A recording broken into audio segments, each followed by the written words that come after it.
Ladies and gentlemen, this time 1 year ago, everything was different, and I'm not talking about the weather. Britain seemed firmly in the European Union, David Cameron was Prime Minister, and the Conservatives had an effective overall majority of 17. A great deal has happened in the past year, confirming, if confirmation were needed, of the toxic nature of the European issue in British politics. And perhaps the most prescient remark ever made about Britain and Europe was made nearly 70 years ago in 1950 by the then Labour Foreign Secretary Ernest Bevin, when it was proposed that Britain join the European Coal and Steel Community, which was a precursor of the European Union. And Bevin said we shouldn't join because, he said, if you open that Pandora's box, you'll never know what Trojan horses will jump out. Now, the box was first opened by Prime Minister Harold Macmillan in 1961 when Britain applied to join the European Community, as the EU then was. But the British application was vetoed in 1963, and that veto was perhaps one of the factors which led to the Conservative defeat in the 1964 general election. The box was opened again by Edward Heath, and Britain entered the European Community in 1973 after a bitter parliamentary battle to ratify the Treaty of Accession. But in February 1974, Heath was narrowly defeated in the general election. When a government is narrowly defeated, any of a host of issues can be held responsible. But it seems plausible to suggest that hostility to Europe was one of them. And the anti-European cause was led by Enoch Powell, a former Conservative minister, who now advocated a Labour vote, since Labour was proposing a referendum on our continued membership. And that, he said, offered anti-Europeans their chance. The referendum duly occurred in 1975 and led to a 2-to-1 majority for staying in the European Community. But in the 1980s, the anti-European cause gained strength in the Labour Party, and in the 1973 manifesto, Labour proposed leaving the European Community without a further referendum, so closing the box.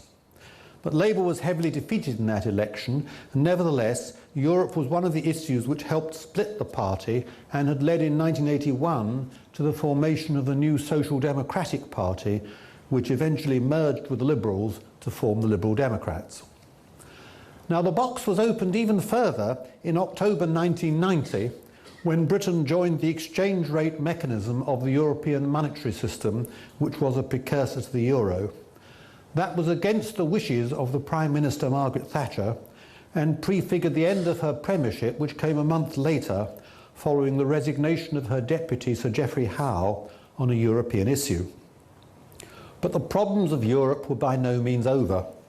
Under Margaret Thatcher's successor, John Major, Britain left the exchange rate mechanism in 1992 under humiliating circumstances, so legitimising Euroscepticism in the Conservative Party.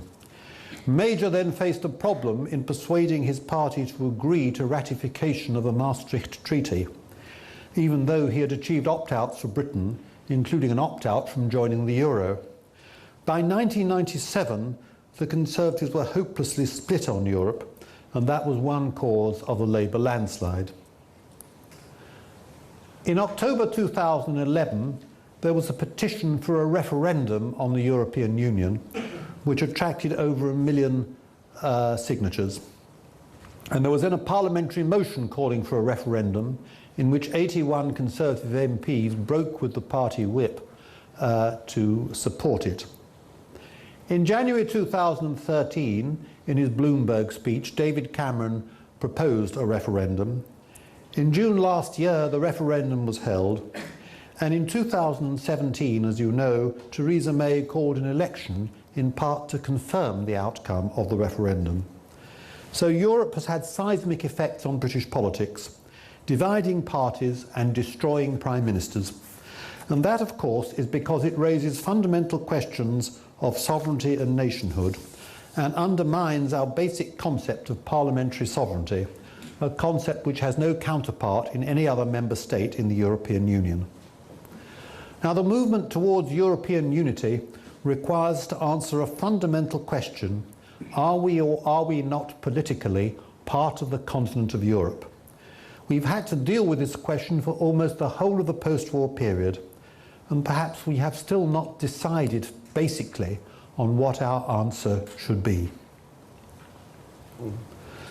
Now, at a recent seminar held at King's College London, a colleague of mine, the Professor of European Law, Takis Tridimus, said that the referendum on 23rd of June last year was the most significant constitutional event in Britain since the Reformation of 1660.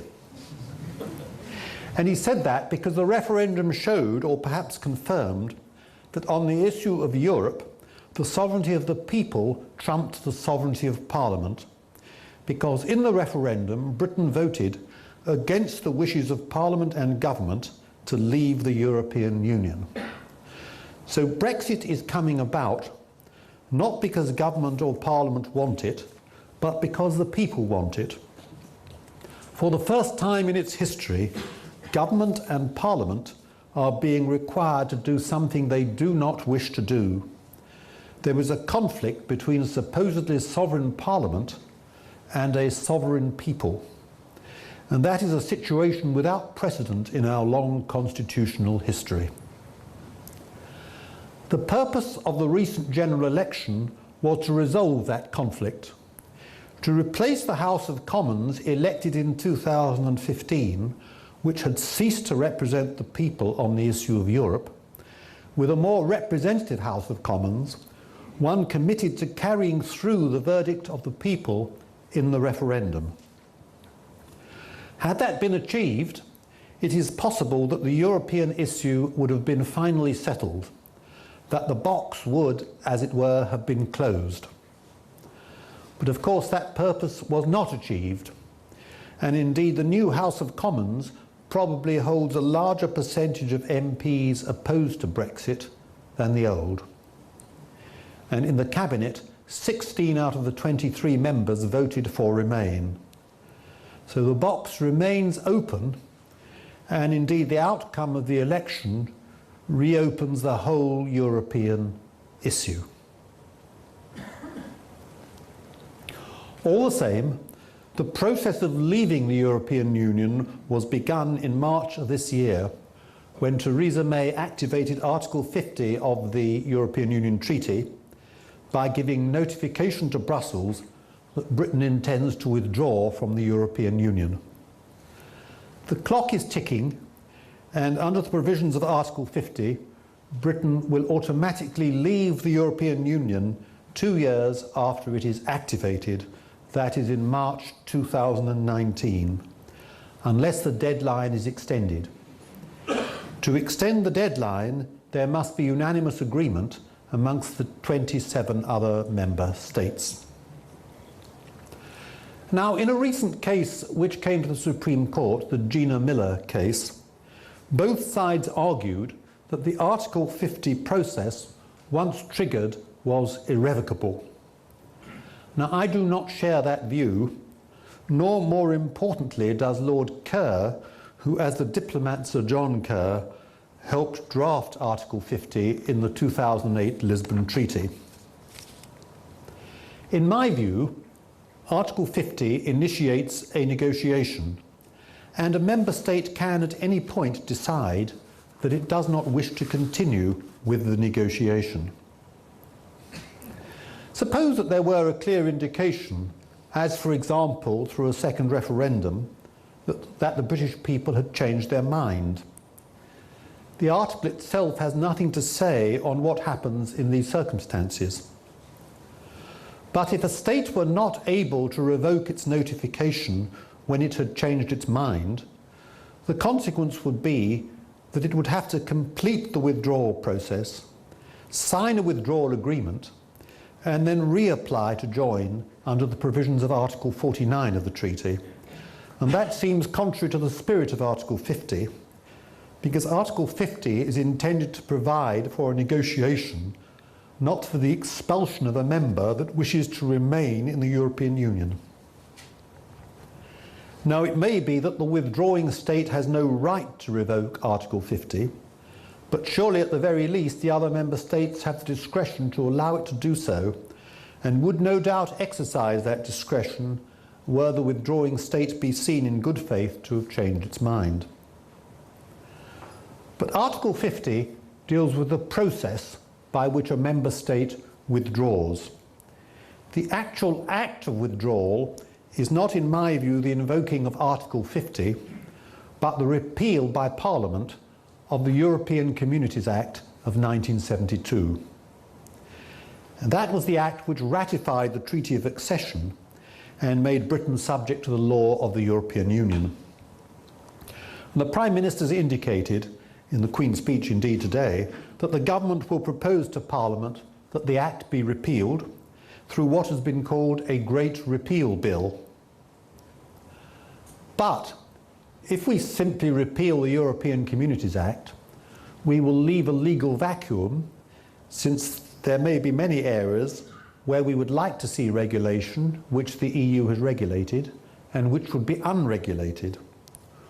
What Parliament will do, therefore, is to incorporate the whole corpus of European law into our domestic law and then decide what of this vast corpus, which has been passed during over 40 years of membership, what of that is to be retained, what we want to keep, what we want to modify, and what we want to repeal. And that's similar to what India and perhaps other ex-colonial states did when attaining independence. When India became independent in 1947, she incorporated the whole corpus of British legislation, and her Parliament then decided which of these laws she wished to keep, which she wished to modify, and which she wished to repeal. So really the Great Repeal Bill might better be called a Great Incorporation Bill. Now, Article 50, strictly speaking, inaugurates a withdrawal process, not an agreement on Britain's future relationship with the European Union. Withdrawal involves negotiating essentially technical issues, though very important ones, such as the rights of British citizens in the European Union, the rights of European Union citizens in Britain, and the amount of money which Britain owes to the European Union. But Article 50 also provides, in somewhat ambiguous language, that the negotiations take account of the framework for a country's future relationship with the Union. Now, the European Union has insisted that progress be made on the terms of withdrawal and the amount that the UK needs to pay to the European Union on leaving, that these negotiations make progress before they will begin negotiations on the future relationship. Now, the British government at first protested against that and said these things should run in parallel, but we have now broadly conceded the point. And that is perhaps an indication of the fact that Britain is not in a particularly strong bargaining position.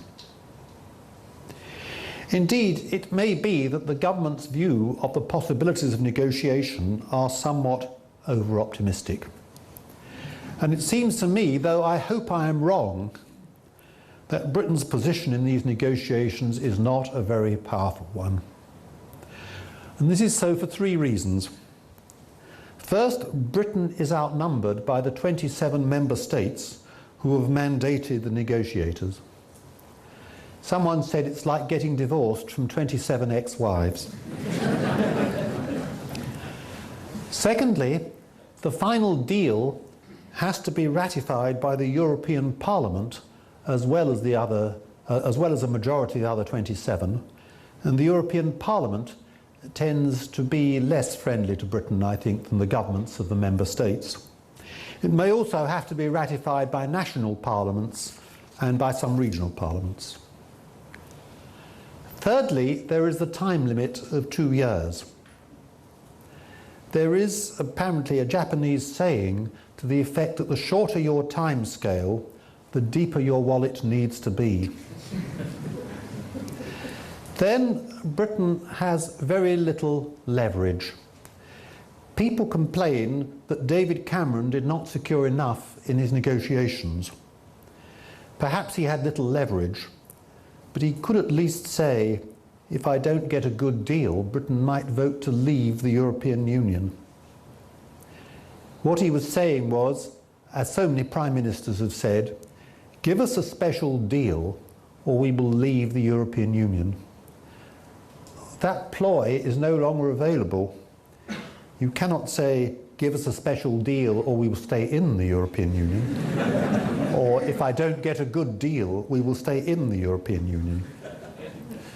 And Britain, therefore, is in the position of a supplicant, of someone who has resigned from a club, shall we say a tennis club, because she doesn't want to pay the subscription and she doesn't like the rules, but nevertheless wants to continue to play tennis. We were in the same position 50 years ago when we were trying to get in the European Union. And there was a rather tragicomic episode in 1967 when the then Prime Minister Harold Wilson and his rather volatile Foreign Secretary George Brown visited President de Gaulle in France to try and overcome his veto. And the meeting didn't begin well because George Brown would call President de Gaulle Charlie, which didn't please him much. And George Brown got down to, as it were, brass tacks immediately and said that the problem of Europe had to be resolved. And de Gaulle said he didn't understand. He said France was in the common market and had no problem, but Britain was outside and wanted to get in, and that was her problem. And there is a view, a strange view I think held, that Britain, it's an imperial reflex, that Britain is at the centre of the world and the obligation of other countries is to help Britain out of any difficulty she may be in. And that view is held by the same people who before the referendum said we ought to leave the European Union because it was full of ill-intentioned foreigners who were determined to do us down. These ill-intentioned foreigners have suddenly been transformed into a charitable institution which will help Britain out of her difficulties, and this seems to me somewhat implausible. Now, what is the future relationship likely to be? The European Union comprises three elements. First, a free trade area. Second, a customs union. That is an area with a common trade policy and a common external tariff against outsiders. And thirdly, a single market. That is a market in which non-tariff barriers to trade, regulations, standards and the like are harmonised, so that there's transferability of standards, of services, professional qualifications and the like. And Article 50 leaves open the question of whether Britain seeks to continue to remain part of any or all of these elements. Now, were Britain to seek to remain in the internal market, it would be natural for her to seek to emulate Norway and join the European Economic Area, the EEA. Now, the EEA comprises the member states of the European Union, together with Norway, Liechtenstein and Iceland, which are outside. And EEA members are not subject to the common agricultural policy, nor the common fisheries policy. They are not part of the customs union, and so membership of that would leave Britain free to negotiate trade deals with other countries. But it means that Britain would be subject to the European Union's common external tariff, and so that, for example, Norwegian fish exports to the European Union are subject to a tariff. And now what the EEA does is to extend the European Union's internal market to the EEA countries, together with the free movement of goods, services, capital and people, the four freedoms. So if Britain were to become part of the EEA, she would have to continue to accept freedom of movement. She could not limit immigration from Europe. And that would disappoint many people who voted for Brexit, because after all, one of the main motivations was precisely to limit immigration from Europe. Now there is, and some people have made a lot of this, there's an emergency brake mechanism allowing for restrictions on immigration on the part of EEA members. Article 112 of the EEA agreement allows such restrictions in exceptional situations, and some have suggested this could be used by Britain to limit immigration. I do not believe this to be the case. What Article 112 says is that a country can limit immigration if it faces, and I quote, serious economic, societal or environmental difficulties of a sectoral or regional nature that are liable to persist. And these restrictions must be restricted themselves with regard to their scope and duration to what is strictly necessary in order to remedy the situation. And these criteria seem to be very specific and limited, and they cannot, in my view, be used to secure exemption from the free movement principle as a matter of policy. So far, indeed, the European Union has not granted membership of the internal market to any country which has not accepted the principle of freedom of movement. And Norway in recent years has taken more European immigrants per head of population than Britain. Now, although members of the EEA are not part of the European Union, they are nevertheless required in practice to adopt EU legislation on employment, environmental policy, social policy and competition. They are under an obligation to adopt not only current European Union legislation in these areas, but also all future European Union legislation, and they are subject to judicial review, not by the European Court of Justice, but by the Court of the European Free Trade Area. But that court has to follow the case law of the European Court of Justice. EEA members are also required to contribute to the European Union budget. Norway currently pays around 83% per head of the British contribution, although that includes a contribution to the Schengen area to which Britain does not and would not belong. But all this could cause difficulties for a British government because, as I say, one important motivation behind the referendum vote was to restrict immigration from the European Union. Another was to end the supremacy of European law and supervision by a European court. And another was to end contributions to the EU budget. EEA membership achieves none of these. In fact, membership of the EEA mimics European membership, and the EEA was set up for countries which the EU hoped would enter the Union, not for countries which were about to leave. And the worst thing for Britain, it would require Britain to comply with much of the so-called acquis, that is the laws and regulations of the European Union, in exchange for access to the market. But Britain would be unable to influence those laws, so would be subject to European Union regulation without representation. We'd have to rely on other countries such as France or Germany to protect our interests. Perhaps the Norwegian option is suitable for a small country prepared to accept rules made by others, but not suitable for a large country such as Britain, more accustomed to be a rule maker. It would mean for Britain a kind of colonial status, in which she would be dependent on others to look after her interests, as children depend on adults to look after their interests, or as the Americans in the 18th century had to depend on the British Parliament to look after their interests, a situation they were not very happy about.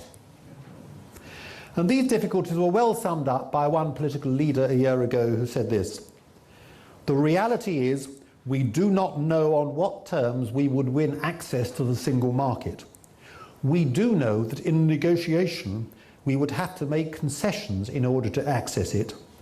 These concessions could well be about accepting EU regulations over which we would have no say, making financial contributions just as we do now, accepting free movements just as we do now, or quite possibly all three combined.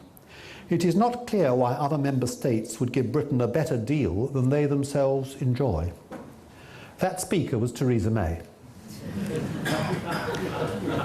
Now, some have suggested that Britain could secure a similar arrangement to that of Switzerland, that is, a sectoral arrangement. Switzerland has about 120 bilateral agreements with the European Union, which it took them some 20 years to negotiate. And these agreements need continual renegotiation to take account of changing economic circumstances, and that's a cumbrous and unwieldy arrangement. Broadly, the agreements provide for free trade in industrial goods, but not in agriculture. And Swiss financial institutions enjoy only limited access to the European Union, but they do not enjoy so-called passporting rights. And that is why a number of branches of Swiss banks are located in European Union member states, including Britain, to sell services to European Union customers. The Swiss contribute to the European Union around 40% per head of the British contribution. But as with Norway, Swiss goods being exported to the EU face tariffs and border costs, so as to prevent third countries from using Switzerland or Norway as back doors to avoid the EU's common external tariff. Switzerland, like Norway, seems to have been required to accept the free movement of peoples. But in a referendum in February 2014, the Swiss voted to establish quantitative limits on all immigration, including EU immigration. This breached a bilateral agreement with the European Union, and the European Parliament has said it puts at risk the whole series of bilateral treaties, since Switzerland should not be able to reject free movement while benefiting from all its other agreements with the European Union. The European Union has threatened that unless the Swiss reconsider, it will withdraw access to the single market. Now, Switzerland is currently seeking a compromise solution, but the European Union is in any case trying to alter its relationship with Switzerland. The immigration issue has confirmed the EU in its belief that bilateral agreements are not a good idea, since it gives non-member states the right to cherry-pick, benefiting from the agreements it likes, while trying to find ways round agreements it does not like. The European Union is now seeking a tighter relationship with Switzerland, involving greater supervision by the Commission and control by a European Court, and more rapid adoption by the Swiss Parliament of European legislation in the relevant areas. The Council of the European Union declared in December 2014 that a precondition for further developing a bilateral approach remains the establishment of a common institutional framework for existing and future agreements through which Switzerland participates in the internal market in order to ensure homogeneity and legal certainty in the internal market, and that an ambitious and comprehensive restructuring of the existing system of sectoral agreements would be beneficial to both the European Union and Switzerland. Now, the Swiss model may well be breaking down. The EU prefers a multilateral, not a bilateral approach. It would like the Swiss model to converge towards the Norwegian model, which in turn it hopes would lead to actual membership of the European Union. So it's highly unlikely that the EU would agree to replicate the Swiss model for Britain. A former British ambassador to Switzerland once said to me that the Swiss model, with its large number of bilateral agreements requiring continuous adaptation and renegotiation, was not even good for Switzerland, let alone Britain. And both the Norwegian and Swiss models require broad equivalence of laws with the European Union. They seem to preserve the autonomy of Norway and Switzerland to give them control, but in practice they do not do so. In practical terms, Norway and Switzerland lose sovereignty, but without the compensating benefit open to members of the EU of helping to determine EU legislation.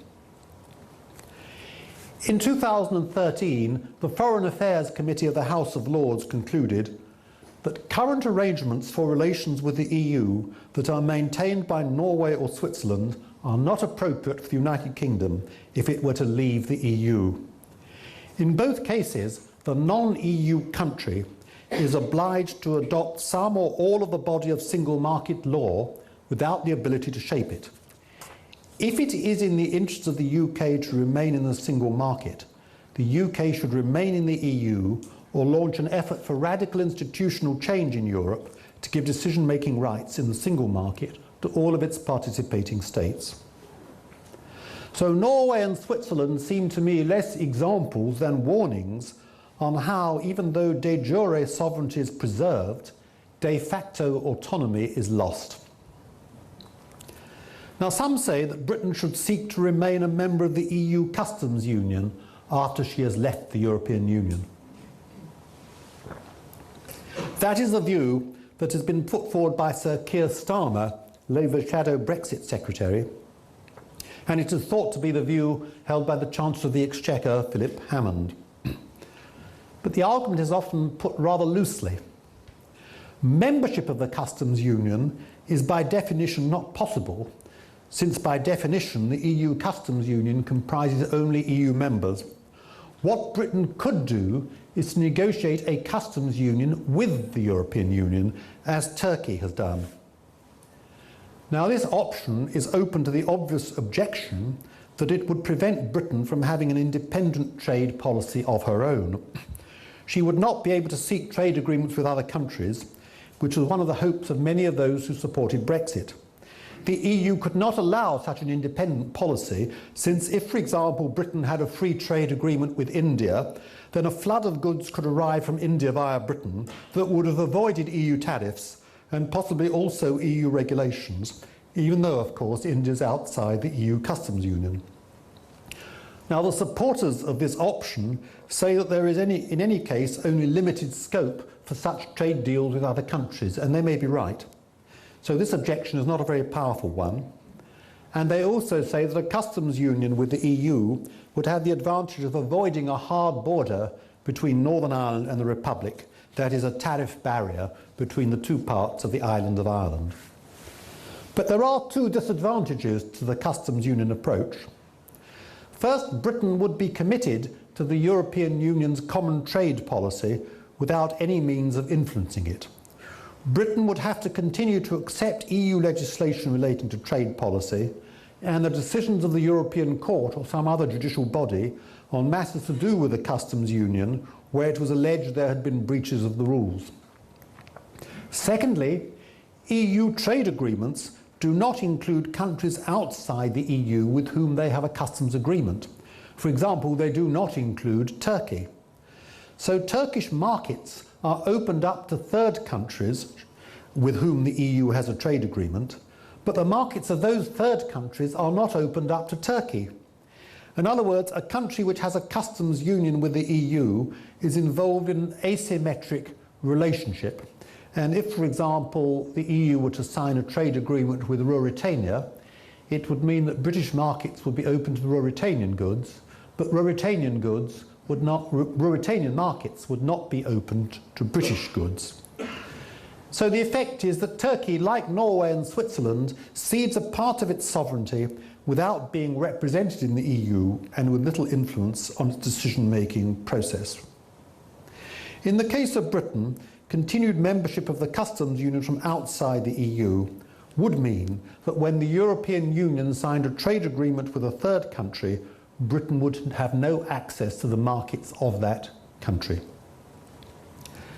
Now, some ministers have suggested that Britain would seek a bespoke agreement, one that is tailored to Britain's specific needs.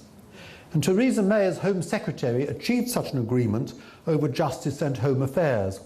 She opted out of much of it, but then opted into those areas which suited British interests. And the Labour Party's recent election manifesto proposed retaining the benefits of single market and the customs union, but also restricting immigration. This, however, assumes that we could get the benefits we wanted from the European Union without being bound by its obligations. And it's not clear why the governments of the European Union would agree to something of this sort, because if that was possible, Eurosceptic movements in other countries would say that their countries might also leave the European Union if they could get the benefits without the obligations. And if one leaves the tennis club, it's unlikely that one will be allowed to play tennis on the same basis as those who remain members.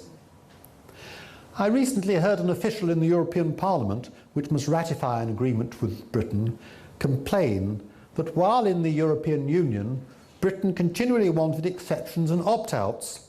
Now Britain is leaving the European Union, but still wants exceptions and opt-outs. I rather doubt that the European Union will allow Britain to cherry-pick. It seems to me, therefore, questionable whether there is any such animal as a so-called soft Brexit.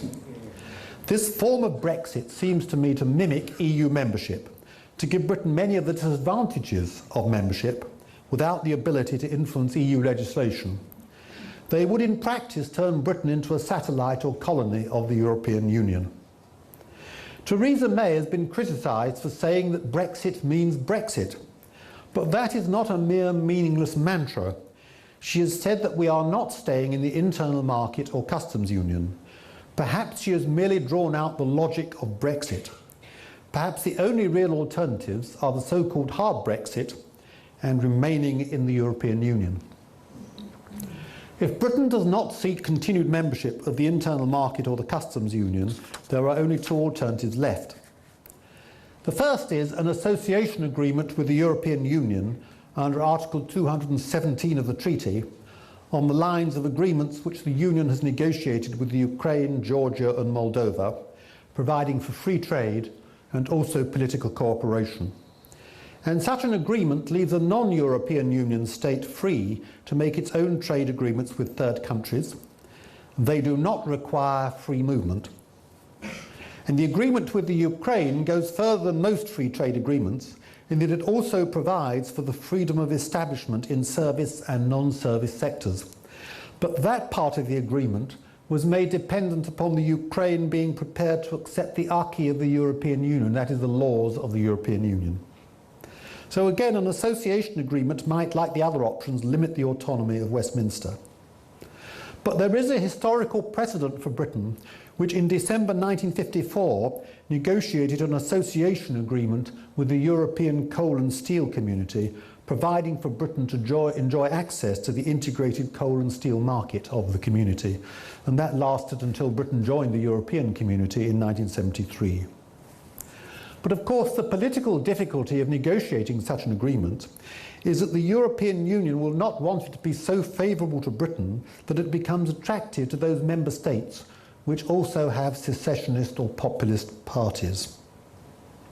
There would also have to be a method of dispute agreement which did not subject Britain to judicial review by the European Court of Justice.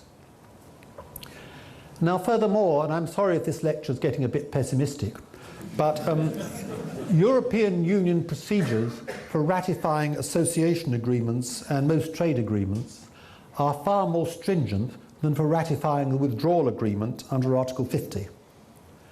The withdrawal agreement requires a qualified majority in the European Council and a majority in the European Parliament. An association agreement, or so-called mixed trade agreements, that is one which includes areas falling within the shared competences of the Union and the Member States, and that would apply to most things, I think.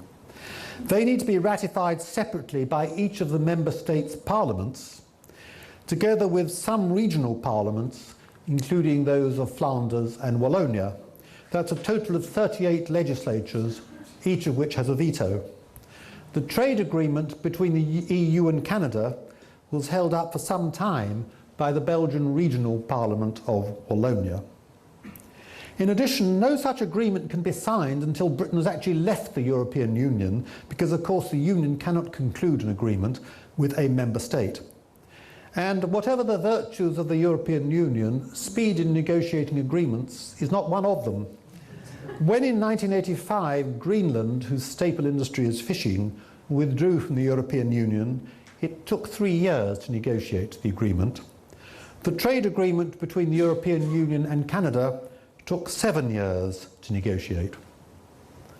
Now, were no association agreement or trade agreement to be in place by March 2019, then unless there was unanimous agreement to extend the 2-year deadline, there would need to be a transitional agreement.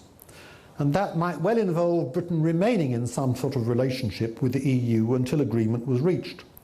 It might mean continued acceptance of EU law, judicial supervision by the European Court of Justice, contributions to the European Union, and a continuation of free movement.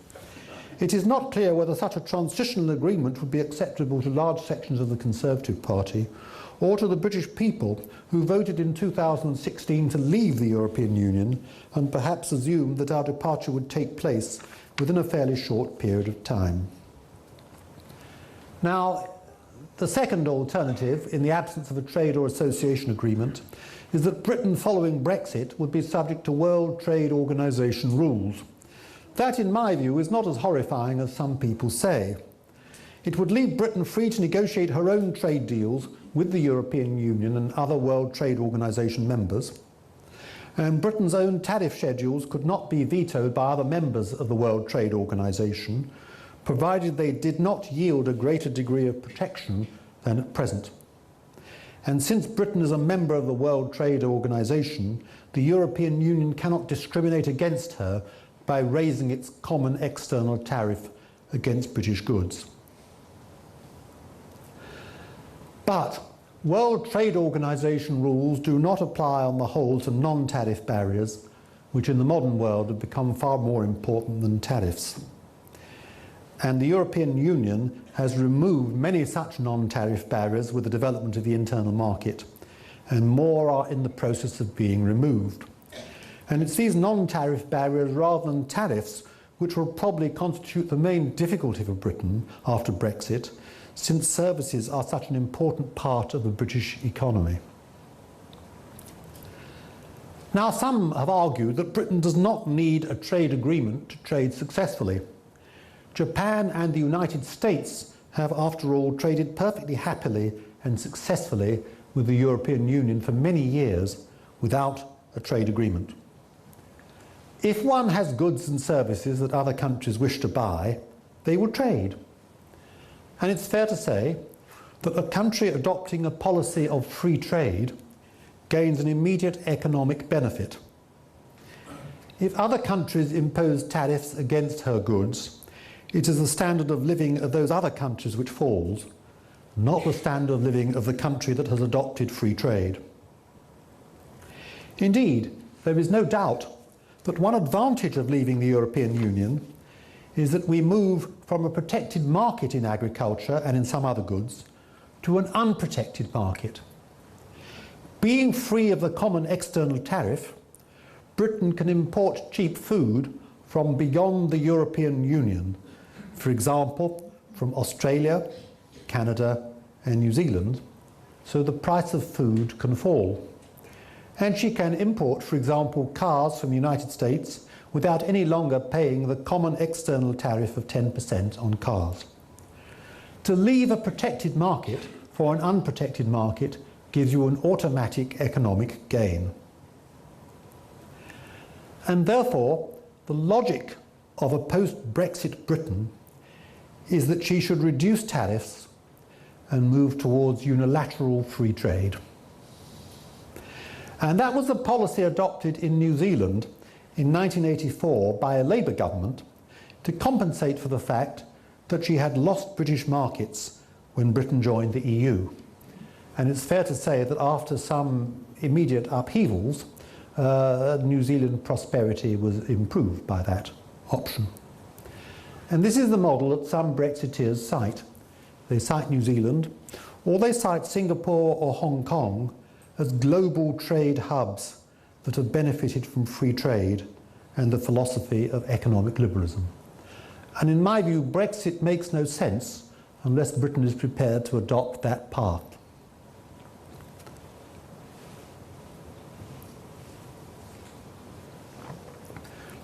But this involves a huge paradox, because the referendum vote was in essence a cry of rage by the victims of globalization, the revenge of the betrayed.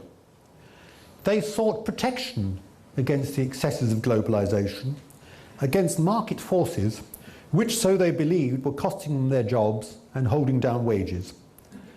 And they above all wanted restrictions on immigration from the EU because they believed that immigration was holding down their wages. So the vote for Brexit was a popular protest against globalization. And that was the main motivation of UKIP and many other Brexiteers. But some of the leaders of the Brexit campaign from the Conservative Party had a quite different motivation. They were economic liberals who, while accepting that immigration from the European Union might have to be restricted, they had an entirely different agenda. They sought Brexit for basically Thatcherite reasons, to ensure a more effective operation of the market economy, freed from the restrictions of Jacques Delors' social Europe. They believed that a Britain free of EU regulations and restrictions could be a powerful global trading hub like Hong Kong or Singapore. These people opposed not globalization, but social protection and regulation. And it is this economically liberal view of some of the Brexit leaders, rather than the populist view of most of the Brexit voters, which seems to me more likely to prevail after Brexit. Indeed, it seems to me the view which must prevail, if Britain is to survive economically after Brexit. Indeed, it may be that Brexit makes no sense unless Britain decides to chart a new course towards economic liberalism.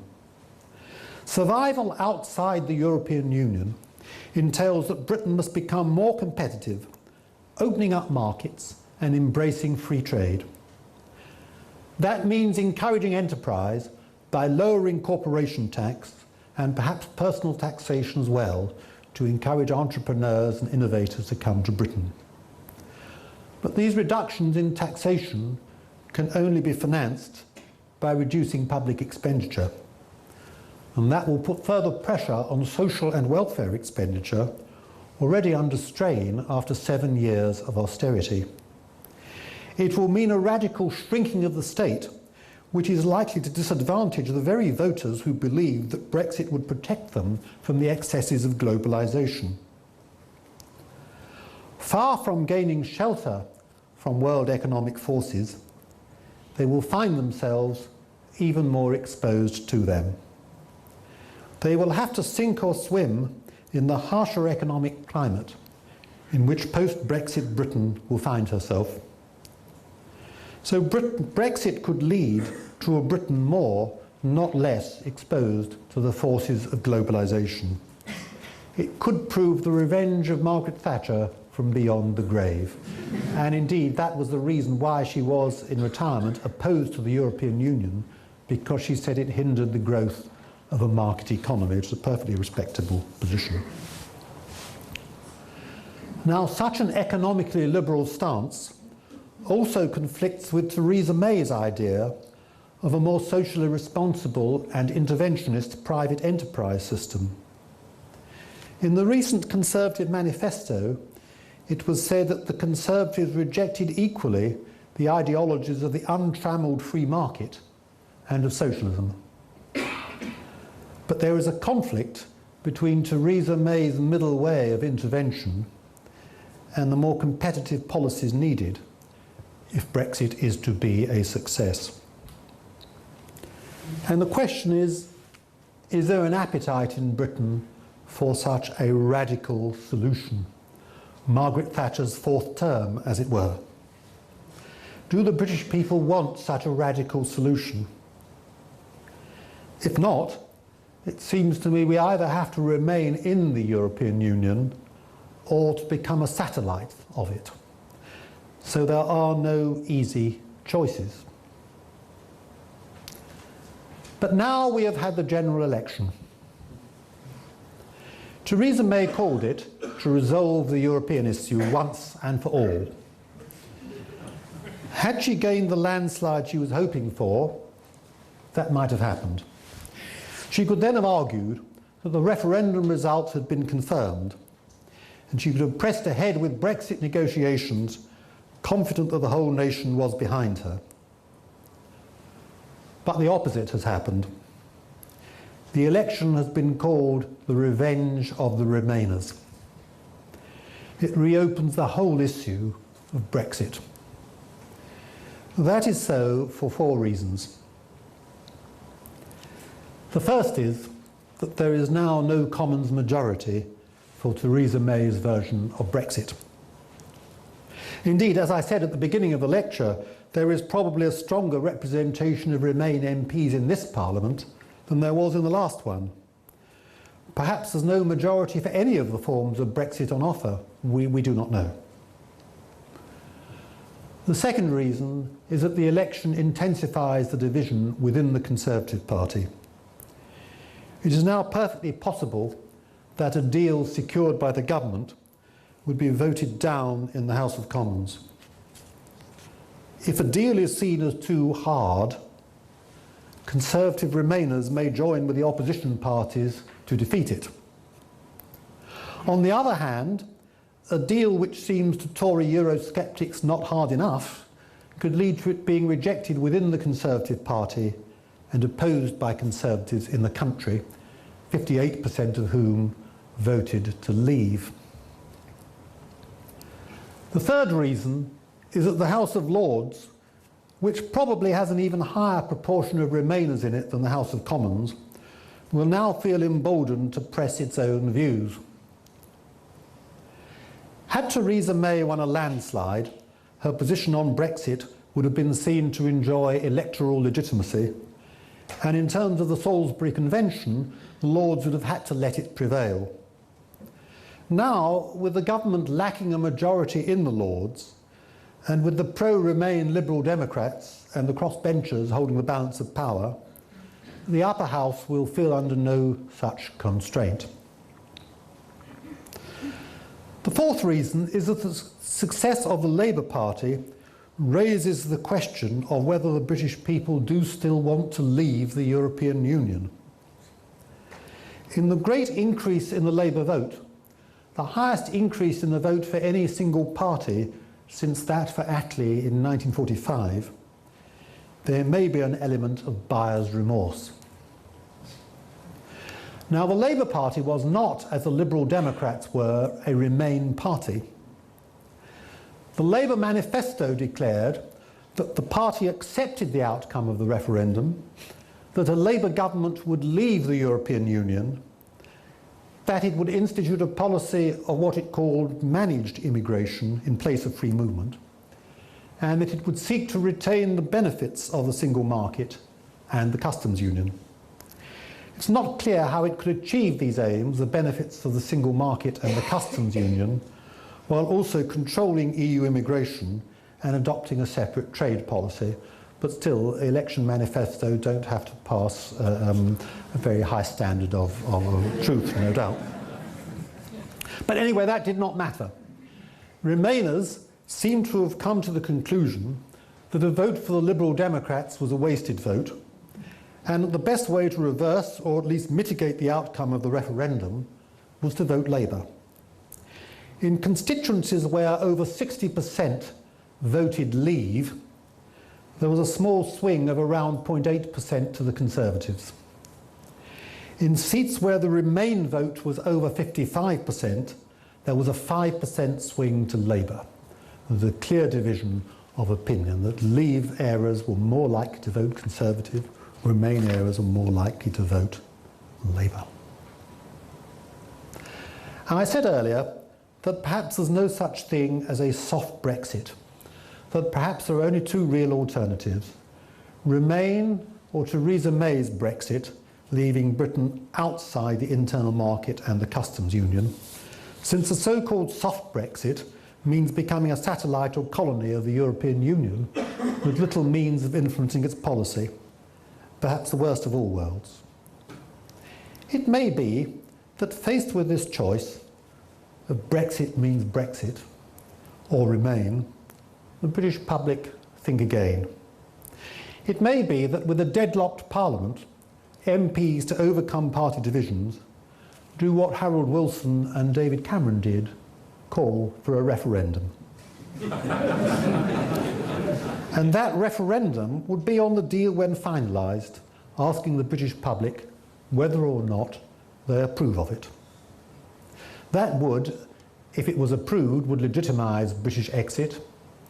If it was not approved, it might legitimise Britain remaining in the EU. Now, there's a very narrow and slim possibility, therefore, opened up with the election, that Britain might not leave the European Union. As I said, it appears a very slim possibility, but opinion on Europe changes very rapidly. If I'd said 5 years ago that Britain would leave the European Union, you probably wouldn't have believed me. Labour, in the recent general election, attracted Remain voters while not greatly alienating Leave voters. It produced a Leave manifesto, but used the language of the Remainers, or at least of the so-called soft Brexiteers. And the political parties that have been most successful since the European issue came to dominate British politics have been those that were able to finesse it, as Labour did in 2017. In 1974, Harold Wilson finessed it by promising a referendum which meant that both pro-Europeans and Eurosceptics could vote for him with a clear conscience. David Cameron did the same in 2015, so that both pro-Europeans and Eurosceptics could vote for him. And indeed, David Cameron's achievement looks rather more impressive now than it did, I think, 2 months ago. But Theresa May enjoyed no such luxury. She had to accept the outcome of the referendum, in which around 58% of Conservatives seemed to have voted for Brexit. But Jeremy Corbyn could finesse the issue. It's a great paradox that Remainers look primarily to Jeremy Corbyn to rescue them from Brexit, since Corbyn was, with his Bennite allies, a lifelong Eurosceptic who voted no in the 1975 referendum and voted against the ratification of the Maastricht and Lisbon treaties. It's an equal paradox that Leavers look to Theresa May, who supported Remain in the referendum. Make of that what you will. The general election was just the latest attempt, and a failed attempt, to purge Europe as an issue from the body politic. The first was the referendum of 1975, which, as I said earlier, yielded a 2-to-1 majority for remaining in the United Kingdom. And after that referendum, Harold Wilson, Prime Minister at the time, said, "The verdict has been given by a bigger vote, by a bigger majority than has been received by any government in any general election. Nobody in Britain or the wider world should have any doubt about its meaning. It means that 14 years of national argument are over. It means that all those who have had reservations about Britain's commitment should now join wholeheartedly with our partners in Europe and our friends everywhere to meet the challenge confronting the whole nation." And Tony Benn, who'd wanted Britain to leave the European community, said, "I have just been in receipt of a very big message from the British people. I read it loud and clear. By an overwhelming majority, the British people have voted to stay in, and I'm sure everybody would want to accept that." But by 1983, he wasn't willing to accept that because he was part of the Labour manifesto that advocated Britain leaving without a further referendum. And prime ministers have since sought in vain to exorcise Europe to control Ernest Bevin's Trojan horses. In 2006, in his first conference speech as Tory leader, David Cameron said the Conservatives had alienated voters by, and I quote, "banging on about Europe." In 2013, he promised a referendum which he hoped would exorcise the issue. At first it seemed that it had done so, but the 2017 general election, the revenge of the Remainers, has reopened it. Because Brexit depends in form upon the continuing consent of a sovereign parliament, but in practice upon the continuing consent of a sovereign people. Disraeli once said, "There is no such thing as finality in politics." How right he was. So the story of Britain and Europe has not, in my view, come to an end. It's not clear whether we've even reached the beginning of the end, or perhaps only the end of the beginning. Who can tell? And having wrongly predicted the outcome of the general election, I will make no further predictions, but I will ask everyone to leave by the back door when we depart from the lecture. Thank you very much.